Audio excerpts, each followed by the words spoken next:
नमस्कार।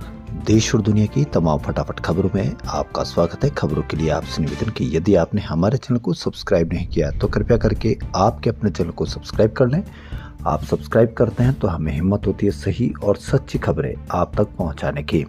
वरना मीडिया में किस तरह से आपको खबरें पेश की जा रही है यह आप भली भांति जानते हैं। मीडिया में इंडिया और पाकिस्तान के बीच आज शाम को मैच हो रहा है, लेकिन मीडिया पर आपको दिखाया जाएगा कि हाथ नहीं मिलाएंगे। तो क्या हाथ नहीं मिलाने से क्या मैच में कोई दखल होगा, मैच में कोई बाधा होगी? बिल्कुल नहीं होगी। आपके खून में उबाल रहे इसलिए मीडिया आपको पेश करेगा कि वो हाथ नहीं मिलाएंगे। लेकिन क्रिकेट मैच होना अपने आप में बहुत खुशी की बात है। इस खुशी को बांटने के बजाय, इस खुशी में शामिल होने के बजाय आपके खून में उबाल रहे इसलिए वह यह चर्चा चलाएंगे कि वह हाथ नहीं मिलाएंगे। पिछली बार भी ऐसा ही हुआ था, लेकिन उनकी खूब ट्रोलिंग हुई, मैच की खूब ट्रोलिंग हुई, प्रशासन की खूब ट्रोलिंग हुई, उन आयोजनकर्ताओं की खूब ट्रोलिंग हुई, फिर भी कोई फर्क नहीं पड़ा। तो क्या है आज की वो बड़ी खबरें? लोकसभा में विपक्ष के नेता और कांग्रेस सांसद राहुल गांधी ने आज भारत अमेरिका ट्रेड डील को लेकर प्रधानमंत्री नरेंद्र मोदी से 5 सवाल किए। उन्होंने आरोप लगाया कि इस डील के नाम पर भारतीय किसानों के साथ विश्वासघात हो रहा है। गांधी ने कहा कि यह मुद्दा देश की कृषि के भविष्य से जुड़ा हुआ है, कहीं पर भी कोई चर्चा नहीं। उन्होंने पीएम मोदी से सवाल करते हुए लिखा कि किसानों को जवाब तो मिलने ही चाहिए। ये सिर्फ आज की बात नहीं है, ये भविष्य की भी बात है। क्या हम किसी दूसरे देश को भारत के कृषि उद्योग पर लंबे समय की पकड़ बनाने दे रहे हैं? उन्होंने सोशल मीडिया प्लेटफॉर्म एक्स पर पोस्ट करते हुए लिखा, ड्राइड डिस्टिलर्स ग्रेन्स यानी डीडीजी इंपोर्ट करने का क्या मतलब? क्या इसका मतलब यह है कि भारतीय जानवरों को जीएम अमेरिकी मक्का से बने डिस्टिलेटर अनाज खिलाए जाएंगे? क्या इससे हमारे डेयरी प्रोडक्ट प्रभावी रूप से अमेरिकी कृषि उद्योग पर निर्भर नहीं हो जाएंगे? वहीं अगर हम जीएम सोया तेल के आयात की अनुमति देते हैं तो मध्य प्रदेश, महाराष्ट्र, राजस्थान और देश भर के हमारे सोया किसानों को क्या होगा? आपने कहीं पर भी मीडिया पर इसका कोई सवाल या ऐसा कोई सवाल सुना, देखा? कहीं नहीं होगा।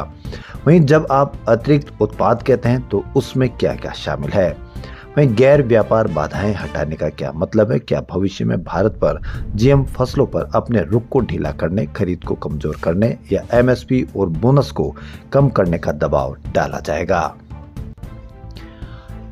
एक बार यह दरवाजा खुल गया तो हर साल इसे और ज्यादा खुलने से हम कैसे रोकेंगे? क्या इसकी रोकथाम होगी या हर बार सौदे में धीरे धीरे और भी फसलों को मेज पर रख दिया जाएगा? तो ये बड़े सवाल, कहीं पर भी आपको कोई चर्चा नहीं। T20 वर्ल्ड कप में भारत और पाकिस्तान मैच कोलंबो के आर प्रेमदासा स्टेडियम में आज शाम 7 बजे से खेला जाएगा। मैच का टॉस शाम 6:30 बजे होगा। मौसम विभाग ने कोलंबो में 50% बारिश का पूर्वानुमान लगाया है। मौजूदा समय में कोलंबो में बारिश नहीं हो रही, लेकिन आसमान में बादल छाए हुए हैं। भारत और पाकिस्तान की टीमें यानी इंडिया और पाकिस्तान की टीमें पिछले साल एशिया कप के फाइनल में भिड़ी थी। 28 सितंबर 2024 को इंडिया ने पाकिस्तान को 5 विकेट से हराया। टीम इंडिया के सामने सबसे बड़ी चुनौती श्रीलंकाई पिच पर उस्मान तारिक की गेंदबाजी होगी। तारिक का रुककर गेंदबाजी करना, स्पीड वेरिएशन और एंगल भारतीय बैटर्स के लिए बड़ी चुनौती है। ओपनर अभिषेक शर्मा को संजू सैमसन की जगह मौका दिया जा सकता है। अर्शदीप सिंह के स्थान पर कुलदीप यादव या फिर वॉशिंगटन सुंदर को चांस मिल सकता है। इसकी खबर के अलावा आपको बताया जाएगा कि हाथ मिलाएंगे, नहीं मिलाएंगे, नहीं मिलाएंगे तो किसका नुकसान, किसका फायदा, बकवास खबरें आपको दिखाई जाएगी। आम आदमी पार्टी के दिल्ली प्रदेश अध्यक्ष सौरभ भारद्वाज ने फिर से भाजपा सरकार की 1 साल की विफलताओं पर हमला बोला। सौरभ भारद्वाज ने सीएम रेखा गुप्ता से दर्जन भर तीखे सवाल पूछे और उसका जवाब भी मांगा है। उन्होंने कहा कि जनकपुरी में सड़क में गोदे गए गड्ढे में गिरकर हुई बाइक सवार युवक की मौत पर सरकार के मंत्रियों ने झूठ क्यों बोला कि सुरक्षा के सारे इंतजाम थे, जबकि ये मौत सरकार की लापरवाही के चलते हुई। आखिर मंत्रियों और दिल्ली पुलिस ने क्राइम सीन के साथ छेड़छाड़ क्यों की? इसके अलावा उन्होंने सीएम रेखा गुप्ता से निजी स्कूलों में बड़ी फीस वापसी, नकली यमुना बेरोजगार बस मार्शल समेत कई अन्य सवालों के जवाब भी देने की मांग की। सौरभ भारद्वाज ने कहा कि मुख्यमंत्री रेखा गुप्ता से सवाल है कि उनकी सरकार ने नकली यमुना क्यों बनाई। महाराष्ट्र कांग्रेस के प्रदेश अध्यक्ष हर्षवर्धन सबकाल के छत्रपति शिवाजी महाराज की तुलना टीपू सुल्तान से की है। उन्होंने कहा कि टीपू सुल्तान को शिवाजी महाराज के बराबर मानना चाहिए। वे एक योद्धा और भारत के भूमि पुत्र के रूप में उभरे। उन्होंने कभी भी जहरीली सोच को नहीं अपनाया है। मीडिया कभी भी यह नहीं बताएगा कि उन्होंने कभी भी जहरीली सोच को नहीं अपनाया, यह उनका कहना है।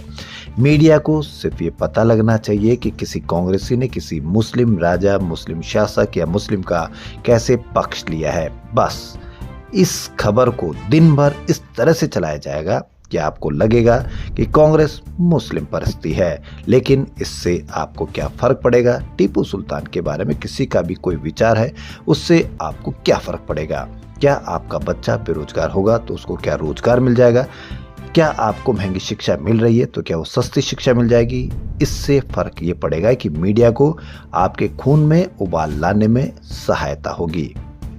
दरअसल सबकाल 14 फरवरी को बुल्ढाना में मालेगांव नगर निगम के डिप्टी मेयर निहाल अहमद के ऑफिस पर थे। वे टीपू सुल्तान की तस्वीर हटाने पर हुए विवाद के बारे में बोल रहे थे। क्या किसी की फोटो हटाना, तस्वीर हटाना उचित है, नहीं उचित है? इस पर भी आप अवश्य कमेंट करें। देश भर में आज महाशिवरात्रि पर्व मनाया जा रहा। 12 ज्योतिर्लिंग और शिव मंदिरों में आधी रात से ही दर्शन पूजन करने के लिए भक्त पहुंच रहे हैं। भारत और पाकिस्तान के बीच आज T20 का मुकाबला है। मैच के पहले टीम इंडिया के ओपनर बिहार के रहने वाले ईशान किशन की शादी की चर्चा हो गई है। ईशान की डेटिंग के चर्चे पहले ही थे, लेकिन अब उनके रिलेशनशिप पर मोहर लग गई है। बताया जा रहा है कि T20 वर्ल्ड कप के बाद ईशान शादी के बंधन में बंध सकते हैं। बांग्लादेश नेशनल पार्टी के चेयरमैन तारिक रहमान 17 फरवरी को देश के नए प्रधानमंत्री के तौर पर शपथ लेंगे।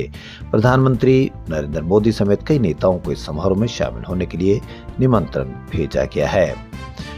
देश और दुनिया की तमाम फटाफट खबरों में फिलहाल इतना ही। धन्यवाद।